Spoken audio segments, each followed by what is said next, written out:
Brothers and sisters, how humbled I am to stand before you this morning.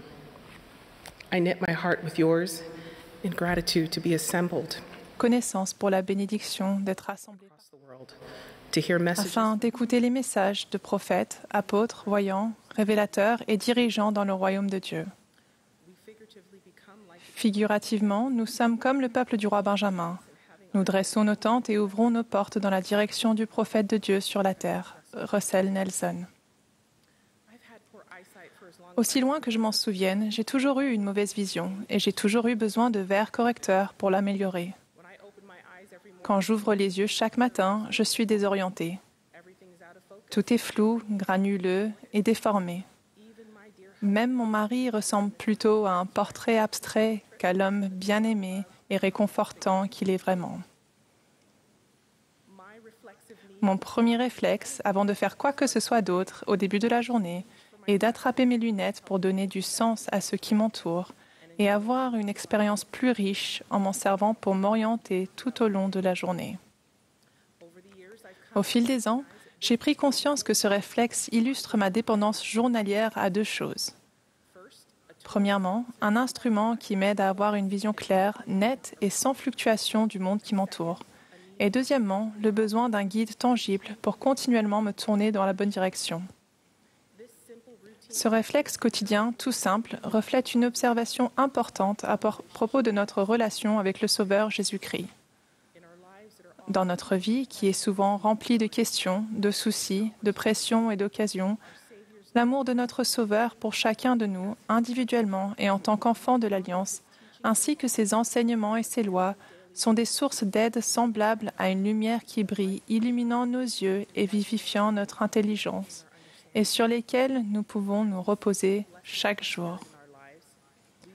Si nous recherchons les bénédictions de l'Esprit dans notre vie, nous serons capables de voir, comme l'a enseigné Jacob, les choses telles qu'elles sont réellement et telles qu'elles seront réellement. En tant qu'enfants de l'Alliance de Dieu, nous avons la bénédiction particulière de disposer de nombreux outils donnés par Dieu pour améliorer notre vision spirituelle. Les paroles et les enseignements de Jésus-Christ, tels qu'on les trouve dans les Écritures, et les messages de ses prophètes choisis, et son esprit reçu par la prière quotidienne, le culte régulier au temple et l'ordonnance hebdomadaire de la Sainte Seine, aident à rétablir la paix et procurent le don de discernement qui apporte la lumière et la compréhension du Christ dans les coins sombres de notre vie et du monde. Le Sauveur est également notre compas et notre capitaine, tandis que nous naviguons sur les eaux tantôt calmes et tantôt agitées de la vie. Il peut indiquer clairement le chemin qui nous mènera à notre destination éternelle. Alors, que veut-il que nous voyions et où veut-il que nous allions? Notre prophète bien-aimé a enseigné que notre attention doit être rivée sur le Sauveur et son Évangile, et que nous devons nous efforcer de nous tourner vers lui dans chacune de nos pensées. Le président Nelson a aussi promis que rien n'invite autant l'esprit que de se concentrer sur Jésus-Christ. Il vous guidera dans votre vie personnelle si vous réservez du temps pour lui dans votre vie chaque jour, jour après jour. Chers amis, Jésus-Christ est à la fois l'objet de notre attention et la raison de notre destination. Pour nous aider à rester rivés et engagés dans la bonne direction, le Sauveur nous invite à voir notre vie à travers ses yeux, afin de l'y reconnaître davantage. J'en ai appris plus sur cette invitation particulière grâce à mon étude de l'Ancien Testament. La loi de Moïse a été donnée aux Israélites comme un évangile préparatoire destiné à préparer les gens à une relation d'alliance plus élevée avec Dieu grâce à Jésus-Christ. La loi, pleine de symboles, incitait les croyants à attendre la venue et l'expiation de Jésus-Christ. Elle était censée aider le peuple d'Israël à se concentrer sur le Sauveur en faisant preuve de foi en lui, en son sacrifice et en appliquant ses lois et ses commandements dans sa vie. Cela l'amènerait à une plus grande compréhension de son Rédempteur. Comme nous, aujourd'hui, le peuple ancien de Dieu était invité à voir sa vie à travers les yeux du Christ, afin de l'y reconnaître davantage. Mais au moment du ministère du Sauveur, les Israélites avaient perdu la vision du Christ dans leurs observances de la foi, le mettant de côté et ajoutant des pratiques non autorisées, n'ayant aucun symbolisme instructif pour diriger leur attention vers la seule vraie source de leur salut et rédemption, Jésus-Christ. La vision quotidienne des Israélites était devenue confuse et obscure. Dans cet état, les enfants d'Israël croyaient que les pratiques et les rituels de la loi constituaient le chemin du salut personnel. Ils réduisaient en partie la loi de Moïse à une série de protocoles administrés pour gouverner la vie civile. Le Sauveur devait recentrer l'attention sur son évangile et rétablir sa clarté. Finalement, une grande partie des Israélites ont rejeté son message, allant même jusqu'à accuser le Sauveur, celui-là même qui avait donné la loi et déclaré être la loi et la lumière, d'enfreindre cette loi. Parlant de la loi de Moïse, dans son sermon sur la montagne, Jésus a déclaré « Ne croyez pas que je sois venu pour abolir la loi ou les prophètes. Je suis venu non pour abolir, mais pour accomplir. » Puis, le Sauveur, par son expiation éternelle, a mis fin aux codes, aux règles et aux pratiques cérémonielles observées par le peuple d'Israël à cette époque. Suite à son sacrifice final, les holocaustes ont été remplacés par le don d'un cœur brisé et un esprit contrit. L'ordonnance du sacrifice est devenue l'ordonnance de la Sainte Seine. Russell Ballard a enseigné à ce sujet.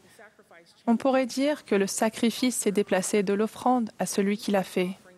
Quand nous apportons notre offrande au Sauveur, nous sommes incités à reconnaître davantage Jésus-Christ dans notre vie, tandis que nous soumettons humblement notre volonté à la sienne en signe de reconnaissance et de compréhension de la soumission parfaite de sa volonté à celle de son Père. Lorsque nous fixons notre regard sur Jésus-Christ, nous reconnaissons et comprenons qu'il est la seule source et le seul moyen de recevoir le pardon, la rédemption et finalement la vie éternelle et l'exaltation. Lorsque je suis devenu membre de l'Église, j'ai rencontré beaucoup de personnes qui ont observé et perçu des changements dans mon attitude, mes actes et les choix que j'ai faits en tant que jeune disciple dans l'Église. Elles étaient curieuses et voulaient connaître la raison de ces changements. Pourquoi est-ce que j'avais choisi de me faire baptiser et de me joindre à cette assemblée de fidèles qu'est l'Église de Jésus-Christ des Saints des derniers jours? Pourquoi est-ce que je renonce à certaines activités le jour du sabbat? Pourquoi est-ce que je respecte la parole de sagesse? Pourquoi est-ce que je lis le livre de Mormon? Pourquoi est-ce que je crois et applique les enseignements des prophètes et apôtres modernes? Pourquoi est-ce que j'assiste à des réunions de l'Église chaque semaine? Pourquoi est-ce que j'invite les gens à venir et voir, venir et aider, venir et rester, et venir et appartenir? Par le passé, ces questions me semblaient écrasantes et, pour être honnête, parfois accusatrices.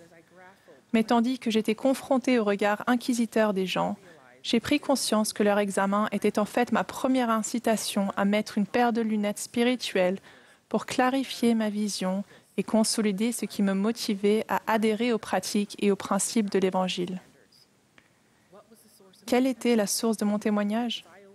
Est-ce que je gardais les observances extérieures sans tirer profit de ces pratiques liées aux lois de Dieu pour fortifier ma foi au Christ ou manifester ma compréhension que Jésus-Christ est la seule source de pouvoir dans ces observances?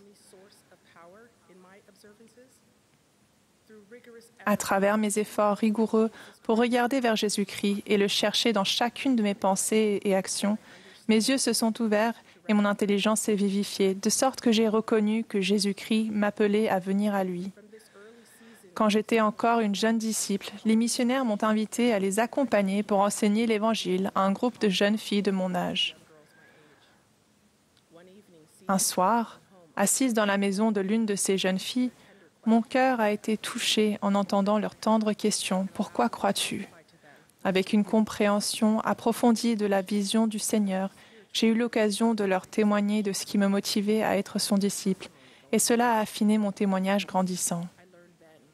J'ai appris alors, et je sais maintenant, que notre Sauveur, Jésus-Christ, dirige nos pas vers l'Église chaque semaine pour prendre la Sainte Seine, vers la maison du Seigneur pour faire des alliances avec lui, vers les Écritures et les enseignements des prophètes pour apprendre de sa parole. Il dirige notre bouche pour témoigner de lui, nos mains pour élever et servir autrui comme il le ferait, nos yeux pour voir le monde et les gens tels qu'ils les voient, tels qu'ils sont réellement et tels qu'ils seront réellement. Si nous lui permettons de nous diriger en toutes choses, nous recevrons un témoignage que tout montre qu'il y a un Dieu, car où que nous le cherchions, nous le trouverons, chaque jour, jour après jour. J'en témoigne au nom de Jésus-Christ. Amen.